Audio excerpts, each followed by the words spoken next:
தமிழகத்தில் உள்ள பாட்டாளிகளுக்கு, பாமரர்களுக்கு பசி போக்குவதையே தன் பணியாக காலம் முழுவதும் வைத்திருந்த, பசியை போக்குவதே தன் பணியாக வைத்திருந்த மாபெரும் மனிதருக்கு பத்மபூஷன் விருது.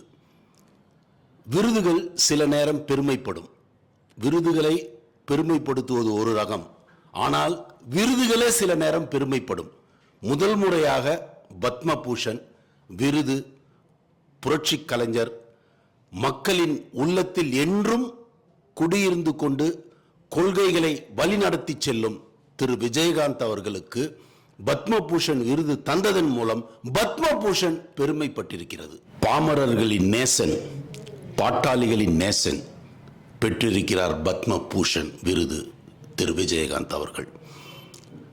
விருந்து வைத்தே சந்தோஷப்பட்டு கொண்டிருந்தவருக்கு இன்று விருது அவருக்கு தந்து சந்தோஷப்பட போகிறது. பத்மபூஷன் முதல் முறையாக அந்த விருது சந்தோஷப்பட போகிறது. விருந்து நாயகனுக்கு தன்னை அர்ப்பணிப்பதில்.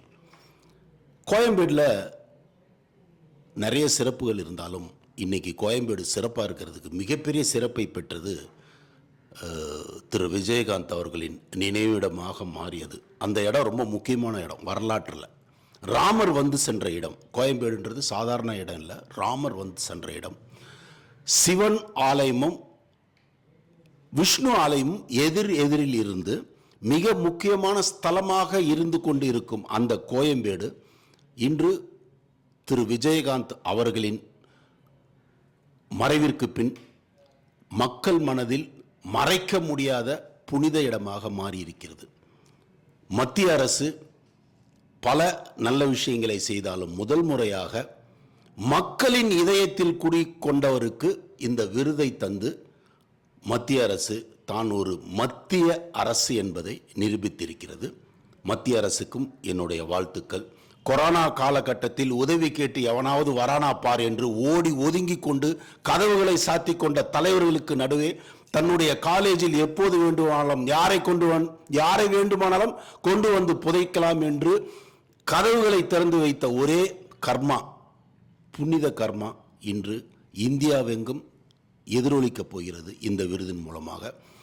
அவருக்கு மட்டுமல்ல, எதிர்காலத்தில் அவருடைய கட்சியும் அதை தலைமையேற்று நடத்தும் அம்மா பிரேமலதா மேடம் அவர்களும் எதிர்காலத்தில் தமிழகத்திற்கு விஜயகாந்த் சார் விட்டு சென்ற பணிகளை மிக சிறப்பாக விஜய் பிரபாகரனோடு இணைந்து கொண்டு சண்முக பாண்டியனோடு சங்கமித்து கொண்டு எதிர்காலத்தில் தமிழகத்திற்கு தவிர்க்க முடியாத மாபெரும் சக்திகளாக வருவார்கள்.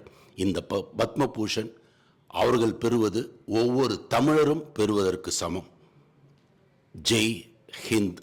விஜயகாந்தின் ஆத்மா.